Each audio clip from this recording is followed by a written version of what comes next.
We have lots to discuss here in today's video, including some offseason trade speculation around teams like Detroit, Philadelphia, Vancouver, Montreal, the New York Rangers, and the Anaheim Ducks. Plus, we have lots of UFA rumors concerning teams like the Toronto Maple Leafs, the Los Angeles Kings, and the Ottawa Senators. Plus, we have some more updates on the coaching carousel. A few spots still need to be filled, plus the latest from the Stanley Cup playoffs involving a tight game tonight between the Panthers and the Hurricanes. All that and more coming up next. So welcome back to another video here at Top Shelf Hockey. As I mentioned, we have lots to discuss here in today's video. Of course, we have Game 4 going on tonight between the Panthers and the Carolina Hurricanes. The game is not over yet, so we're not going to discuss or recap it, but right now it is 1-0 Carolina in the third period. Carolina is trying to stave off elimination. We'll discuss the outcome of that game in whatever comes next for either Game 5 or the next series when we get to know the full result of that, which will probably be in my next video. Of course, we have a couple of players out for Florida tonight, including Reinhart and Mikkola. Freddie Anderson back in net for the Hurricanes here tonight. Edmonton and Dallas go tomorrow night as well, Game 4. Connor Brown is going to be out for the Edmonton Oilers. They didn't give an exact injury update, but I'm guessing it's probably concussion where he got contact to the head, right on the chin, and had to leave the game and didn't return. So I suspect that's probably what's going on there. There is a possibility Calvin Pickard may be able to return. Skinner's obviously been playing well, so he's still going to be the starter, but the belief is there's a chance at least that Pickard could be the backup. At least will be available if anything happens with Skinner that they need to make a change. They'll have that option, and of course I think there's still a possibility that Ekholm could be getting closer too, so we'll see. It could be some interesting updates there for the Oilers. And Rupe Hintz is a possibility for Dallas. Doesn't mean for sure he's going to, but they say that there's a better chance he plays tomorrow than there was the last game.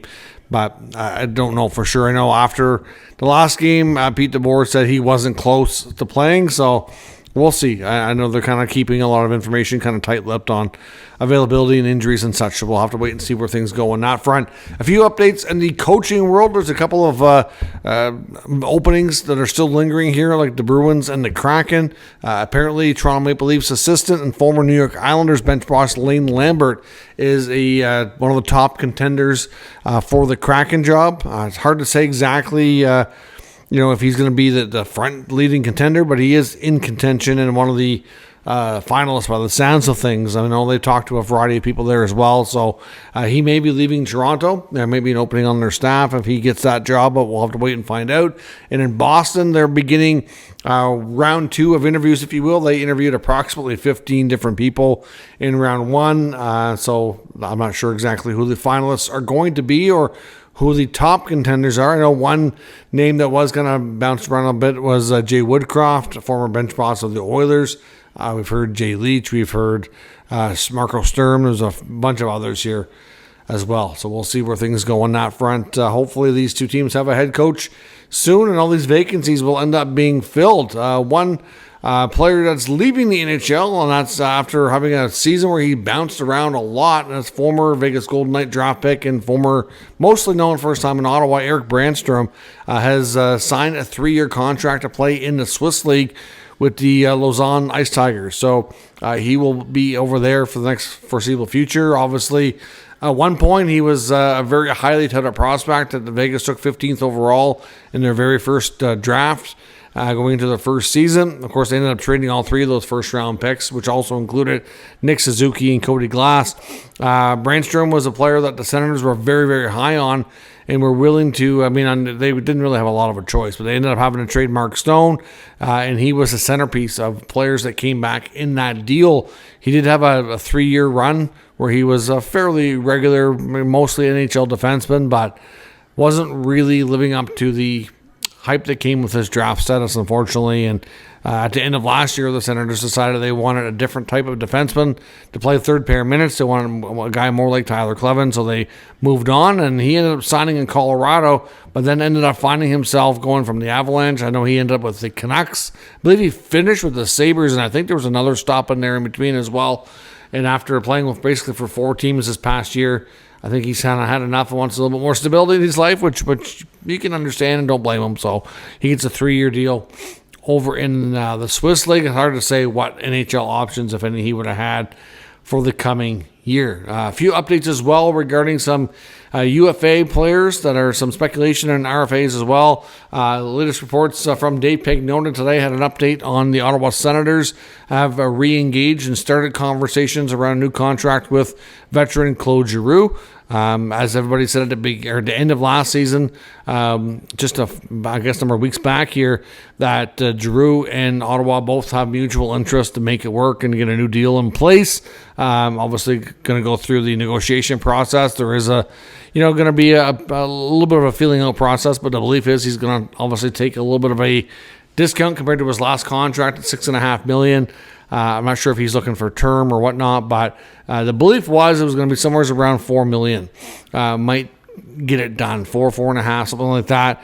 And really, if the Sens want to do a 1-year deal, if he's open to that, they can even include some bonuses too. So that way they don't have to have it all go on the cap right away. And if he hits the milestones and whatever they set up as the bonus triggers, then they can deal with that later. But contract negotiations are underway. There's mutual interest to get it done. They don't want it to go too deep until the offseason here before we get too close to the draft or actual free agency. So things are looking like they're picking up on that front to hopefully get something figured out.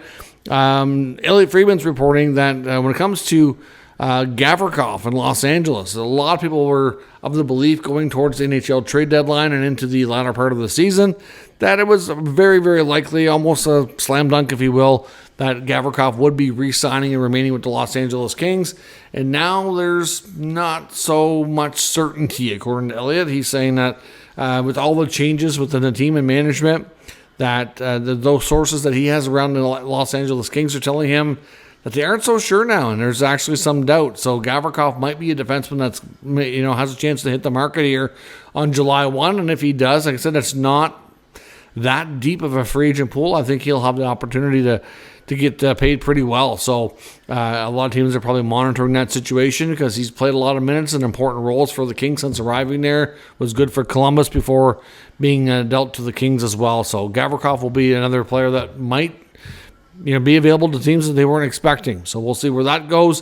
When it comes to Matthew Knies as well in Toronto, of course, he is RFA, but Elliotte Friedman's report on him saying that the Maple Leafs are very well aware, which we already know, about potential offer sheet threats, and that they want to make sure they get something done with him before things get too deep into the offseason so they don't have to really be concerned about that. At the same time, we heard the comments from Knies himself after the Leafs were beaten out of the playoffs and after the season was over that he really has no interest in that. He wants to be a Maple Leaf, and that's great.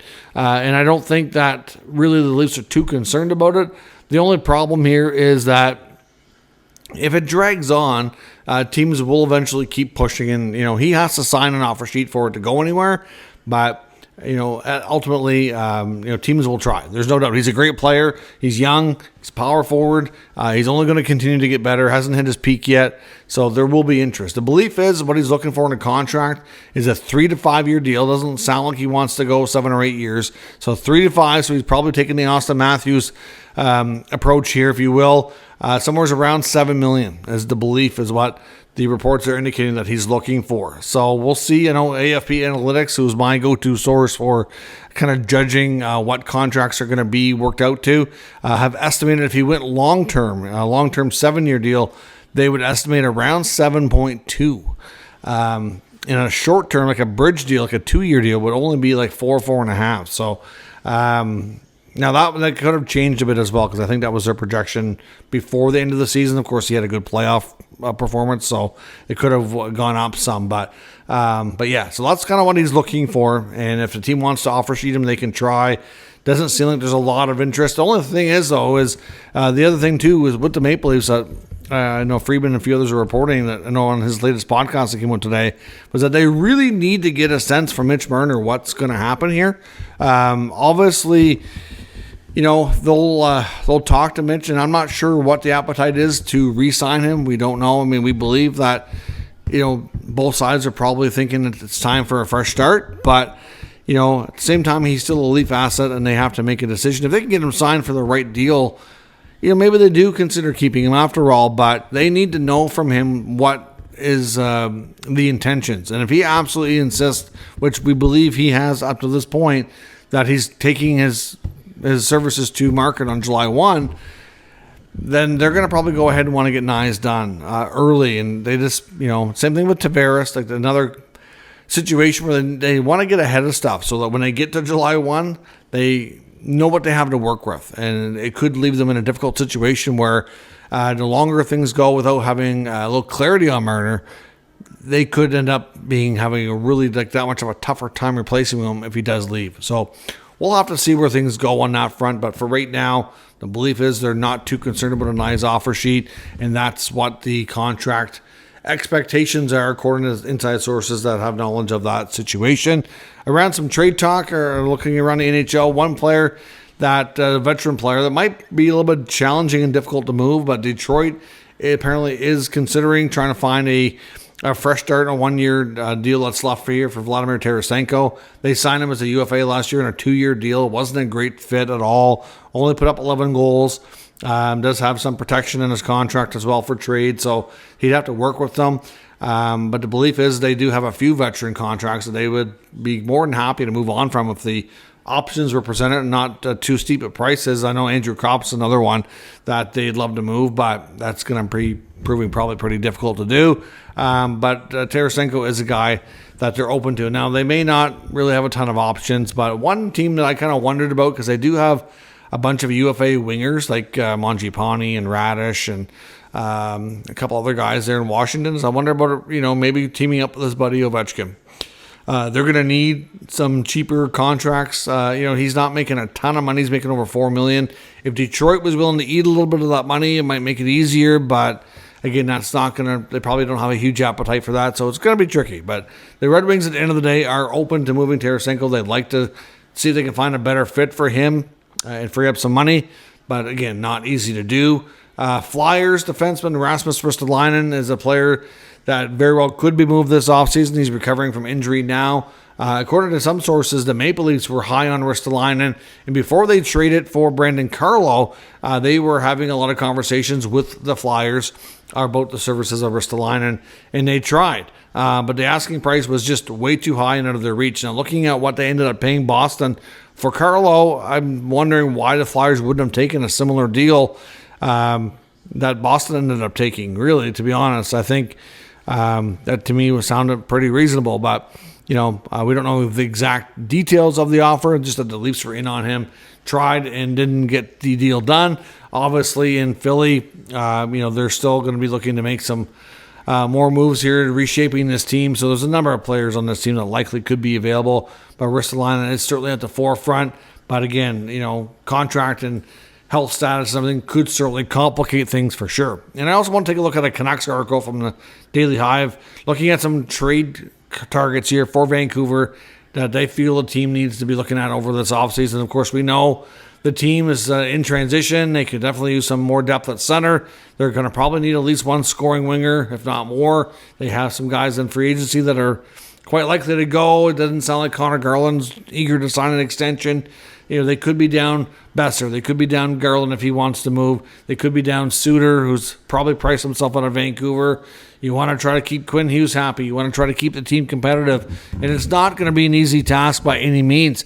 Some of the names that they have listed here are very interesting. And I had mused about before, not necessarily for Vancouver, but just wondering if he would end up on the trade market again. And that's Montreal Canadiens winger Patrick Laine. Now, I know Laine had a decent year in Montreal. Obviously, missed a bunch of time with injury to start the campaign, which wasn't what he wanted after, getting hurt early on there. But he came in and he scored the bulk of his goals on the power play. Now, if you take a look at how things progressed for the Canadiens throughout the year, I think there is fair to say there were definitely times, especially later in the season and into the playoffs, when Marty St. Louis kind of became a little frustrated with Laine. And we saw at times his effort levels and different things that there's not really a complete game there. He can be a liability at times, as much as he's got a wicked shot and he's a threat on the power play. But, considering what they have for power play options, Lane Hudson will likely be the power play quarterback there for many years to come. You've got Cole Caulfield as a shooting threat. You've got Nick Suzuki. You got Demidov coming in. You've got Slavkovsky. Does it really make sense? Is there an argument there that Laine maybe wasn't as great a fit as he originally thought? He had a hot start, But then as the team changed and he changed, I don't know. I could see a scenario where they consider it, to be completely honest. I'm not sure that it was the absolute, perfect fit. As Demidov came in, they were really looking for trying to figure out that second line. They ended up putting Laine in Newhook with Demidov. And I don't know that that's really a great trio. I mean, your top line of Caulfield, Suzuki, and Slafkovsky, you kind of want to leave that together if you can. But then who's going to play with Demidov? And they didn't put him with Laine in the beginning. They did have some shifts together throughout the playoffs against the Capitals, and it just didn't look good. I don't think those two complement each other well at all. They also need a number 2 center. And considering how good Demidov appears to be, I think that they're going to try to bring in some players here for that line that really have a good, better chance to mesh with him. I think that would be wise. And I just don't, Laine just is not it. Now, Dvorak's likely gone as a UFA. You've got Newhook, which probably to me is better suited as a third line player. So to me, you bump him down. You still like his speed. You like some aspects of his game. He's definitely worth keeping around. Dvorak and Armia probably walk as UFAs. They signed Evans. So then you have your third and fourth centers as Newhook and Evans. You need a number 2. And then you have a guy like Laine. I don't see him as a third line winger. Like, he's not a guy that you can put in a checking role. He's one-dimensional. I guess that's the big thing here for me. And I just don't know that he's a second line player with the Canadiens, and I don't see him as a third line. So I'm like, maybe consider moving him if you can get something better. And there was, obviously, so this article really suggests that the Canucks are going to be, so without probably losing Brock Besser, they might have to trade Connor Garland if he doesn't want to extend. Pia Suter's probably gone. It's 3 of their top 5 scorers. Would Laine be a good fit if they can get Pettersson going? Could he be a fit there better than he is in Montreal? I'm not sure what the trade would look like exactly or what the return would be. But definitely, I think it does make some sense for that to at least be explored. Another one was Alexis Lafreniere, the New York Rangers, who we've talked about before. There has been reports out of New York Post. Molly Walker's been the main one talking about it. To some degree, Larry Brooks as well. Wondering about the future of Lafreniere. I mean, they're a team that's definitely going to go through transition for sure. They had a horrible year, and there's bound to be some moves. Some players that did not live up to expectations. And Lafreniere is definitely one. After he got his contract extension, he really went downhill. So clearly, it's a player that you don't want to give up on too soon. He comes with a hefty contract. If you're concerned about him keeping up with the productivity for that, maybe you don't want to make that move. I mentioned before the connection to Lafreniere to Vancouver is his former agent is Emily Castonguay, who was an assistant GM under Jim Rutherford there. So, he'd probably get her full support and recommend a trade. It's obviously she knows firsthand what he's capable of, but that it is a real good option, to be honest. I'd almost think Lafreniere might be a better fit than a guy like Laine. But again, what's the price going to be, right? That's going to be complicated. Trevor Zegras was another name mentioned. We know Zegras is a name that has been in and out of the rumor mill. I wonder now with the coach like Joe Quenneville, and we know that Pat Verbeek, the GM, and the owner there, Samueli, have made it known that they really want to stop losing and get into the playoffs. So, they need to determine after a couple of down years if Zegras is a guy that they can win with there, or does he maybe benefit most from a fresh start? And ultimately, is he one of the pieces that you move out and try to bring in other ways to help the team? I mean, I know John Gibson's another name you're going to hear out of Anaheim. There's been some chatter around teams looking at Mason McTavish, but they're not going to move him.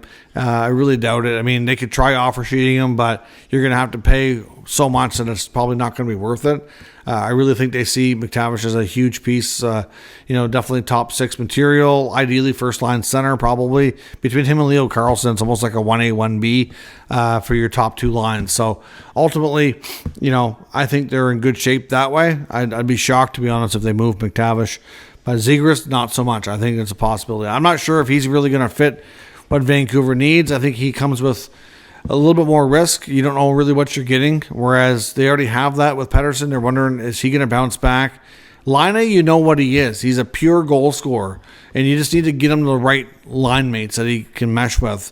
Lafreniere, you have a better idea what he is as well. He's younger. He's signed, long term. So not really sure if they could for sure make a trade for one of them, which one would be the best fit.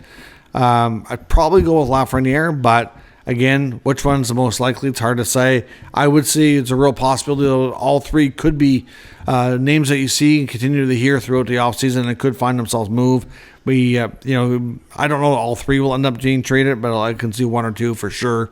And that may not necessarily end up in Vancouver, however, because there's definitely lots of teams out there that would express interest. But the most interesting one to me is Laine. I just wonder what Montreal would do in that case. He only has a year left on his contract, too. So do they keep him and try to see how things work out, that maybe they can find a way that, to make that relationship and last a little bit longer and get better production out of him if he can stay healthy and just find a way to keep him motivated to work a little bit harder, because, man, there are times when he's frustrating to watch and there's times when he's exciting to watch. It's like, love-hate sometimes. So let me know your thoughts on today's news and rumors in the comments. We'll discuss further. If you're new to the channel, make sure you subscribe and stick around. We'll keep you up to date with all the news, rumors, and analysis of all 32 NHL teams. Thanks for watching. I'll catch you next time.